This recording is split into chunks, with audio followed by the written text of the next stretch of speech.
and ask yourself this question. What one great thing would I dare to dream if I knew I could not fail? What one great thing would you dare to dream if you knew you could not fail? That when you start dreaming big dreams, you know what happens? Is your self-concept goes up, your self-esteem goes up.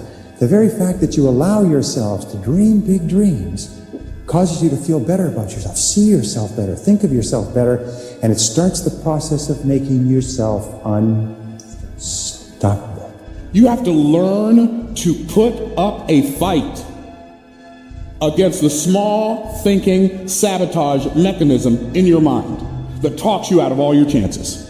Your ultimate goal is to get into that flow, get into the flow of thinking higher, get into the flow of having higher ideas, higher thoughts, because that's going to push you to do higher things. The biggest problem you have on your success quest is your inability to allow yourself over a sustained period of time to think bigger. All really exceptional men and women dream big dreams. They allow their minds to float. They think of what they could be and what they could do and what they really, really want. Leaders can see into the future. They are absolutely clear about what it is they want to accomplish and what it will look like. They have the ability to articulate this big picture into the minds and hearts of others. Remember, people cannot hit a target they cannot see. If you have an average brain, you're capable of almost anything because of the complexity of our brains. Billions and billions of neurons, hundreds of billions of interconnections. It can process more than 2 million bits of information in 1 second. It never forgets anything you've ever seen, anything you've ever heard. And, with something like that sitting up here, why would you ever utter the words, I can't? Everyone around you would like you to live small. Just do this. You're good at that. Man, take it easy. Chill. When's enough enough? Like, come on, brother. You know, all these messages you get is basically saying, hey, man, live small. Yeah. Life's not a big deal. Live small, enjoy it, chill, smoke a little weed, do whatever you want, right? Like, it's just this get by thing in life. And there's got to be some people who go, no, you're supposed to do something great with your life. You were put here for a purpose. Your way, the way you were born, the way you were raised, your background, your experiences, your giftedness, all prepared you in your way for right now. And you're supposed to do something great with your life. You weren't born here to be average and ordinary. And there's all this messaging that you're average and ordinary, and you're average and ordinary because you belong there. It's your life. You're in control. It's no one else's fault, and you're supposed to do something magnificent. If your dreams don't scare you, guess what? You're not really dreaming.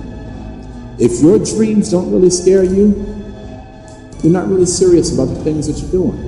Because if everything is so easy, if everything is so attainable, if everything is that much of a cinch for you to be able to get things accomplished, then guess what?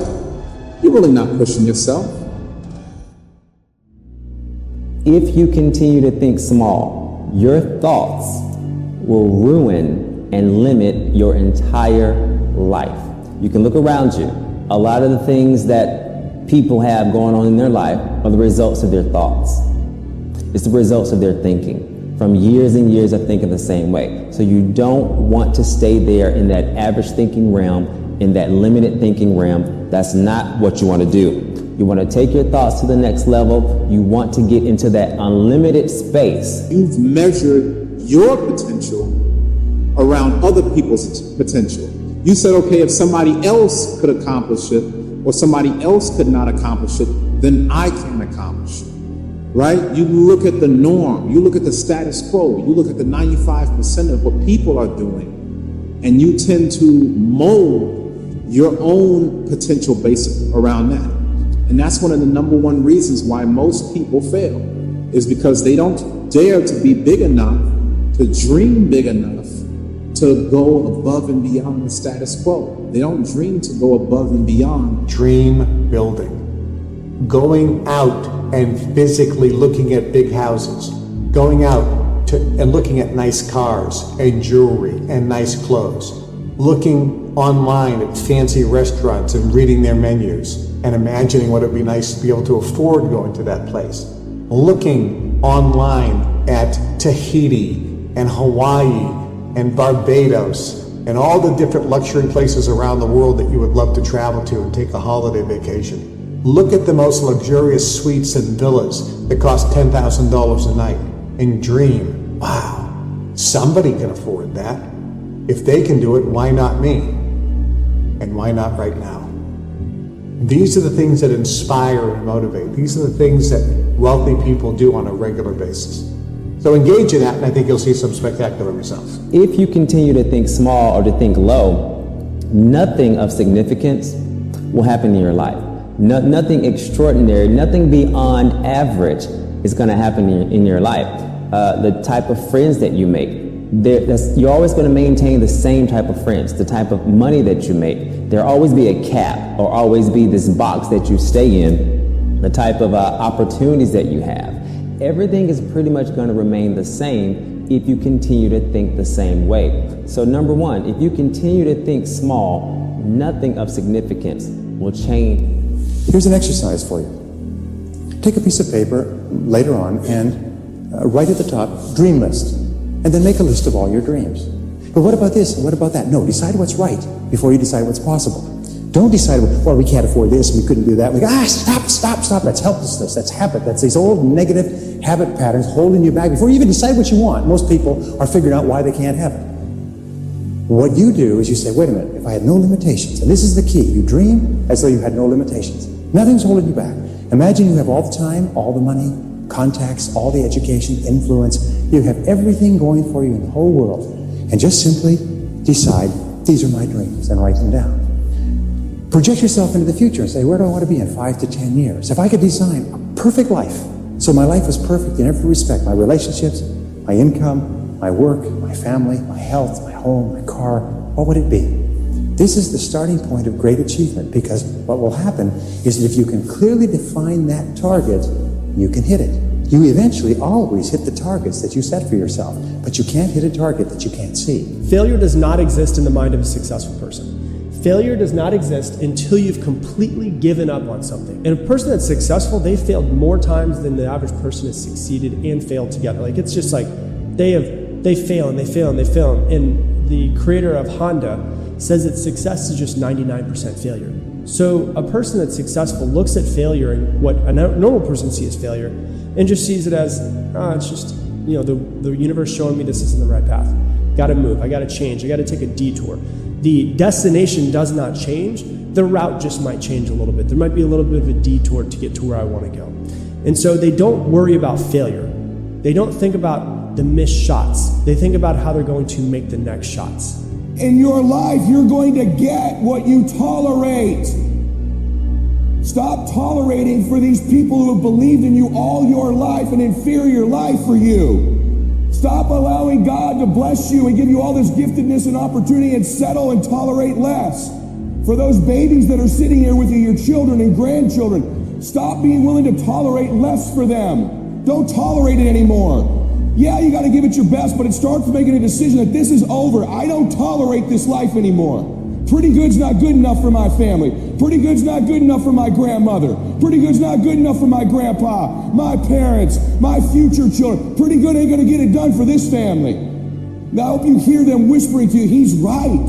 You can do this. You're great. You're special. You were born for a reason. I hope you can feel that. Life's gonna give you ultimately what you'll fight for.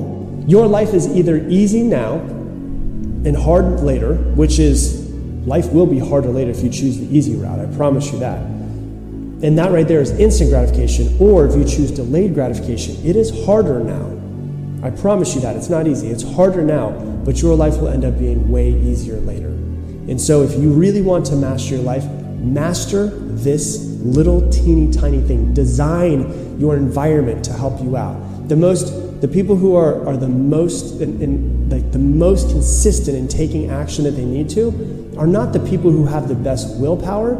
It's the people who remove the distractions. Most consistent people are not the ones who have mastered this willpower thing, is that they create an environment where their willpower won't be tested, so that therefore they can take the action they need to create the life that they want. So if you can master this instant gratification versus delayed gratification, the way it works inside of your brain, I promise you, it'll help you create the life that you want.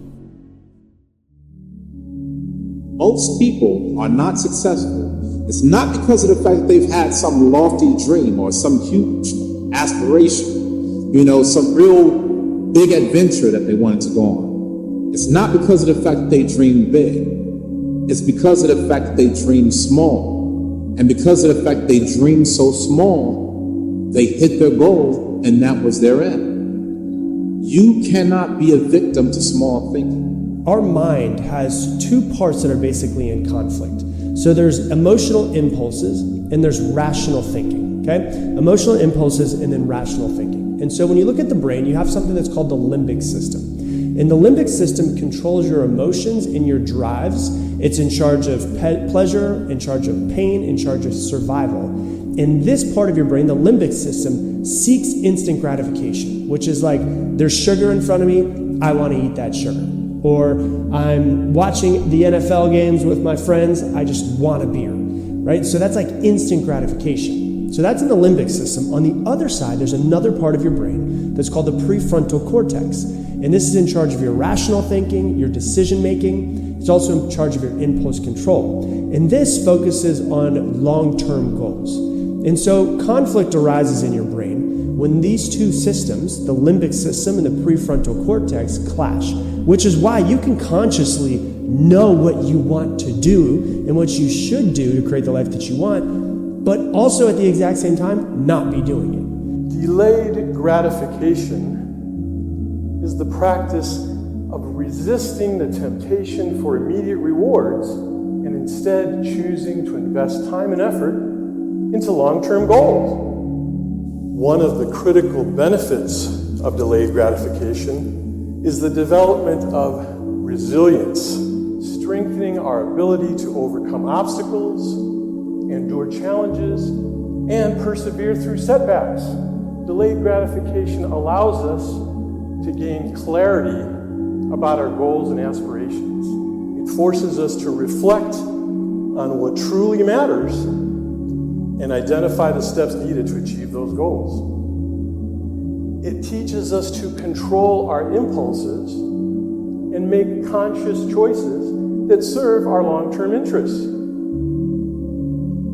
By delaying instant gratification, we become masters of our desires rather than slaves to our impulses. Delayed gratification teaches us the art of patience, allowing us to wait for the right opportunities to make thoughtful decisions, enabling us to embrace the journey rather than obsess over the destination. Allow yourself to dare to dream big dreams. Decide what's right and seize the day before you decide what's possible. Imagine your future as if it were ideal in every respect. And remember, whatever others have done within reason, you can probably do as well. So, as Michael Jordan said, just do it. Once you've decided where you're going, the only question you ask is, how do I get there? How do you get from where you are today to where you want to be sometime in the future? And keep reminding yourself, failure is not an option. Now, you have within you today enormous untapped resources of talent and ability, just waiting to be harnessed and challenged toward some great good. You must refuse to go to your grave with your music still in you. So what do you really want? If you could be or do or have anything in the world, what would it be? Allow yourself to seize the day, to dare to dream, and then go to work to make your dreams come true. This is the quality of all great men and women throughout history, is they dare to dream that they can make their world into something wonderful. Instead of saying, well, can I afford it? Can I do it in the amount of time I have left? Can I do it? Will people accept me? Can I do it? Will people judge me? Can I do it? Will people laugh at me if I say this one? No, just how can I do it? How can I? Okay, how can I afford it? Okay, how can I make the time? How can I find the people that I can partner with? How can I? I ask better questions, I get better answers. But the only way to get better answers is to ask better questions. We're given creative faculties to use. And you know, they're only used by 2 or 3% of the population. It's almost inconceivable that people would wander around with so much power and potential and squander it. See, the average person literally tiptoes through life, hoping they make it safely to death.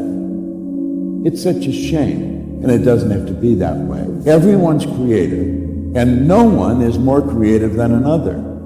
It's just that some have chosen to use their creative faculties to a greater degree than others. The person who has the most to do with what happens to you is you. It's not somebody else. It's not some outside influence. It's not some environmental factor. It's you and the choices that you make. And once I realized that, poverty didn't bother me anymore because I knew I could change that. Nothing really bothered me anymore because I knew I could change it, whatever it was.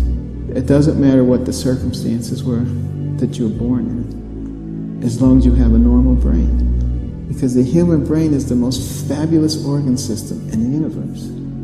All human brains are. And I can tell you as a brain surgeon, when I open that scalp and I take off that bone, I'm looking at that brain. I cannot tell whether that brain is from Africa or Scandinavia or Iran or South America, because they're all the same. And the fact of the matter is, that's the thing that really makes us who we are. The external stuff is just wrapping. It really doesn't mean anything. I think people put far too much emphasis on the wrong things. Everybody has gifts. You have gifts and you have things that you didn't get gifted. Maybe you're extremely beautiful. Maybe you're extremely good at mathematics. There are a lot of things that you can be given. But those things can confuse you because they're not the things